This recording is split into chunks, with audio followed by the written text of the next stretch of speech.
The search for the unknown and the spirit of exploration has always lured Cebuano filmmaker Remten Siega Zuasola, an avid wanderer who favors the less traveled roads of the world.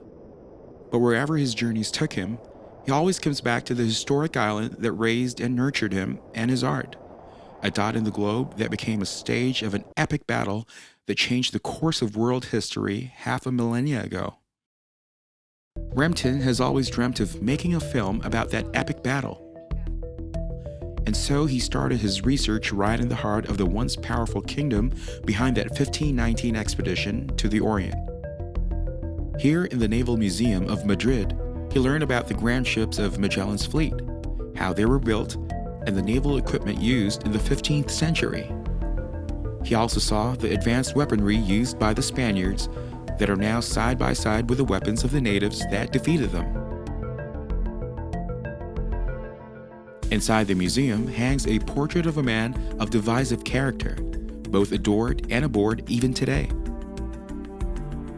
Remten wants to learn more about the man and the fuel that was ablaze inside him that burned until his very last breath in the sandy shores of Mactan.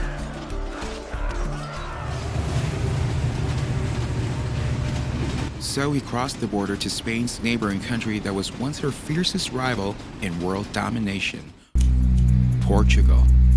The exploits of colonization is evident in its capital, Lisbon, a wealthy and proud city rooted upon luxurious hills facing the Atlantic.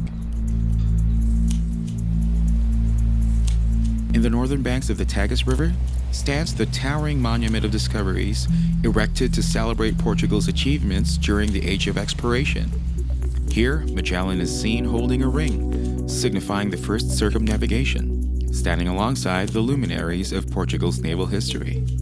But inside the Museo Marina, or the Maritime Museum of Lisbon, there is little to be known of Magellan and his works. Wanting to dig deeper, Remten traveled further north to Portugal's next big city of Porto and immersed in the life along the mouth of the Douro River and the wine-making culture of the region. Using Porto as a jump-off point, he heads to the place where it all started for Magellan, his birthplace, Sabrosa. Sabrosa is a municipality situated in the Douro Valley, a region known globally for the production of fine wine, a town tucked away from the major tourist hotspots of the region, so getting there is a bit tricky even today. Hands outstretched pointing to the unknown, Sabrosa's greatest son welcomes everyone who happens to wander here. Entering the town's center is like visiting a place from one's childhood, where everything was locked in a time capsule.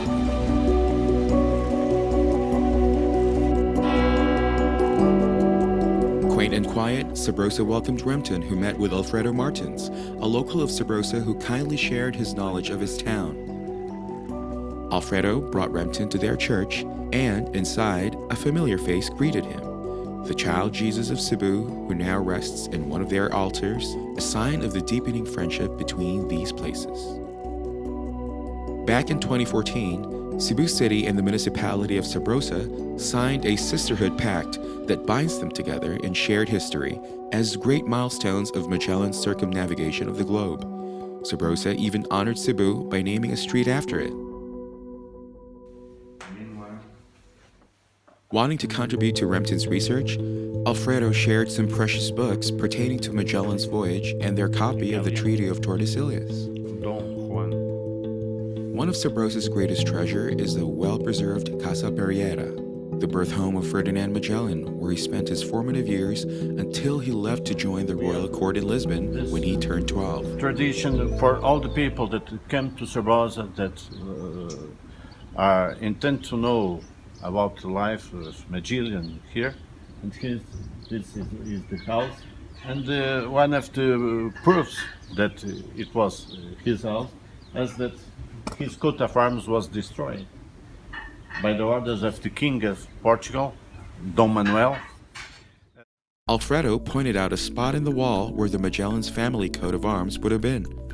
It is known that upon learning of Magellan's shift of alliance to rival Spain, the King of Portugal sent his men to destroy Magellan's family seal. And fearing for their lives, Magellan's family escaped to Brazil and never came back. Magellan has been declared a traitor in his homeland. And after his death in Mactan, his surviving crew returned to Spain and spoke ill about him, and he was refused the honor many people think he deserves. Here's a man responsible for planting the seed of Christianity in Asia, but also lighted the fire of colonization that brought centuries of sufferings among the natives. When all is dark and hopeless, one often recalls the blissful experience of childhood where everything is pure. Before leaving Sabrosa, Alfredo brought Remington in a square where a statue of a young Magellan playing with a toy boat in a small pond can be seen, looking into the unknown. One can imagine that it was perhaps in Sabrosa that young Magellan's passion to conquer the unknown was ignited and stayed ablaze all his life. But unfortunately, in his greatest voyage, he didn't reach his destination. But in his case, the journey was all that matters.